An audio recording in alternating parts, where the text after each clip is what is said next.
আজকে আমরা এমন দুটো আইডিয়া নিয়ে কথা বলবো যেগুলো একদম দুই মেরুর। একদিকে আছে ভবিষ্যতের স্থপতি, যারা একটা নতুন পৃথিবী গড়ার কথা বলছে, আর অন্যদিকে আছে ডিজিটাল বিপ্লব, যা কিনা সবকিছু ওলটপালট করে দেওয়ার ডাক দিচ্ছে। চলুন তো দেখি এই দুই দুনিয়ার সংঘাতটা ঠিক কেমন। আচ্ছা, আমাদের এই আলোচনার শুরুটা হচ্ছে একটা বইকে ঘিরে। বইটির নাম দ্য আর্কিটেক্টস অফ টুমরো, লিখেছেন গুরু দেলোয়ার হোসেন। এর ঝকঝকে প্রচ্ছদ আর নামটাই যেন বলে দিচ্ছে এর ভেতরে একটা নতুন সভ্যতা গড়ার জন্য একটা নিখুঁত সুচিন্তিত পরিকল্পনা রয়েছে। তো প্রশ্নটা হলো, একটা নতুন দুনিয়া বানাতে আসলে লাগেটা কি? এই প্রশ্নটাকেই মাথায় রেখে চলুন আমরা দুটো একেবারে ভিন্ন দৃষ্টিভঙ্গিকে পাশাপাশি রেখে দেখি, যারা এই প্রশ্নের দুটো আলাদা উত্তর নিয়ে হাজির হয়েছে।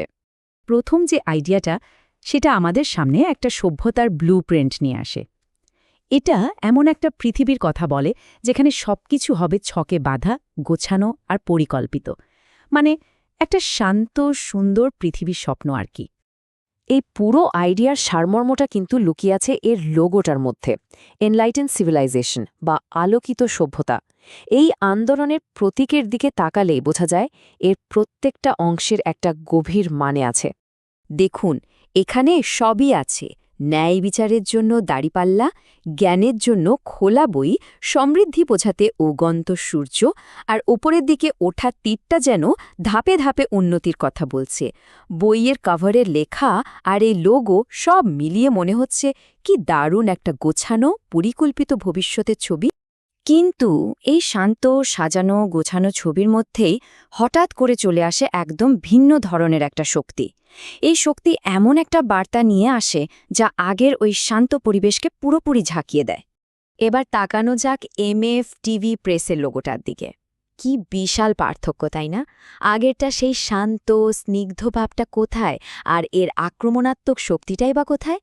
এর আগুন রঙা ডিজাইন আর ডিজিটাল মিডিয়া বিপ্লব ট্যাগলাইনটা তো রীতিমতো বিদ্রোহ ঘোষণা করছে।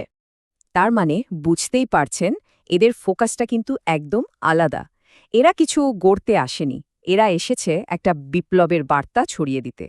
একটা ব্র্যান্ড যেখানে সভ্যতা বানাতে চায়, অন্যটা সেখানে মিডিয়ার মাধ্যমে বিপ্লবের আগুন জ্বালাতে চায়। তো এই যে দুটো আইডিয়া, এদের লড়াইটা হচ্ছেটা কোথায়?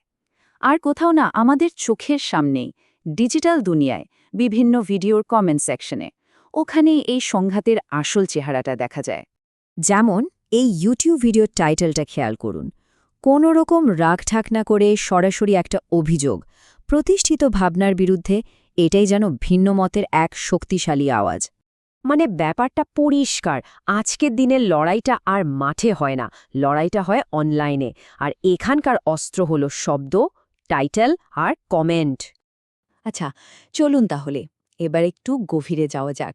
এই যে দুটো ব্র্যান্ড, এদের ডিজাইন বা ভিজুয়াল ল্যাঙ্গুয়েজ দিয়ে আসলে এরা কি বলতে চাইছে সেটা একটু ভেঙে দেখি।